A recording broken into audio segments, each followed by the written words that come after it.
பின்னங்கள். ஓரின பின்னங்களின் கூட்டல். பாடம் கணக்கு. மாணாக்கர் தானே கற்றலுக்கான வகுப்பறை வழங்கல்.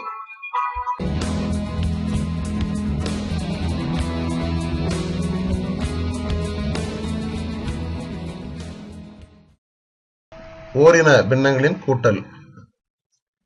5 இல் 2 கூட்டல் 5 இல் 1. 5 இல் 2 என்று சொல்லும் பொழுது சமமாக பிரிக்கப்பட்ட 5 பாகங்களில் 2ஐ மட்டும் நாம் வண்ணம் தீட்டியுள்ளோம்.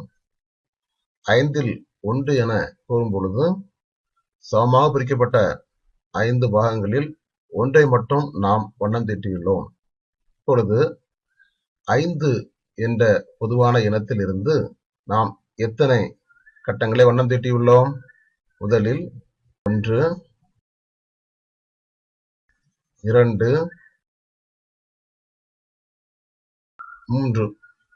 5 என்ற இனத்திலிருந்து 3 பாகத்தை நாம் வண்ணம் தீட்டியுள்ளோம். ஆகவே 5 இல் 2 கூட்டல் 5 இல் 1 சமம் 5 இல் 3 ஆகும். ஓரின பின்னங்களின் கூட்டலில் அடுத்ததாக 5 இல் 3 கூட்டல் 5 இல் 2. சமமாக பிரிக்கப்பட்ட 5 பாகங்களில் 3 பாகத்தை வண்ணம் தீட்டியுள்ளோம். கூட்டல் சமமாக பிரிக்கப்பட்ட 5 பாகங்களில் 2 பாகத்தை வண்ணம் தீட்டினோம். இப்பொழுது சமமாக பிரிக்கப்பட்ட 5 பாகங்களில் இருந்து 1, 2, 3, 4, 5. சமமாக பிரிக்கப்பட்ட 5 பாகங்களில் 5 கட்டங்களை நாம் வண்ணம் தீட்டியுள்ளோம். அதாவது 5 இல் 5 ஒரு முழு பொருளை நாம் வண்ணம் தீட்டியுள்ளோம்.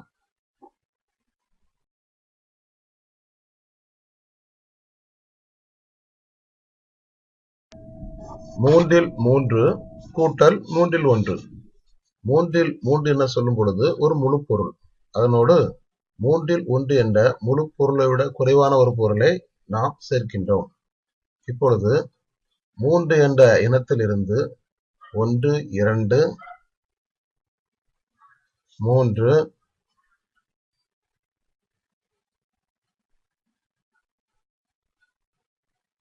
4 ஆகிய கட்டங்களை நாம் வண்ணம் தீட்டியுள்ளோம்.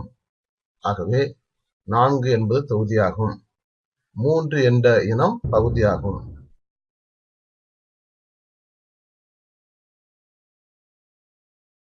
மூன்று என்ற இனத்தில் இருந்து 4 கட்டங்களை நாம் வண்ணம் தீட்டியுள்ளோம். அதாவது இது ஒரு முழு பொருளை விட அதிகமாக இருப்பதினால் இது தகா பின்னமாகும். 3 இல் 4 என்பது தகா பின்னம். தகா பின்னத்தில் பகுதி சிறியதாகவும் தொகுதி பெரியதாகவும் இருக்கும்.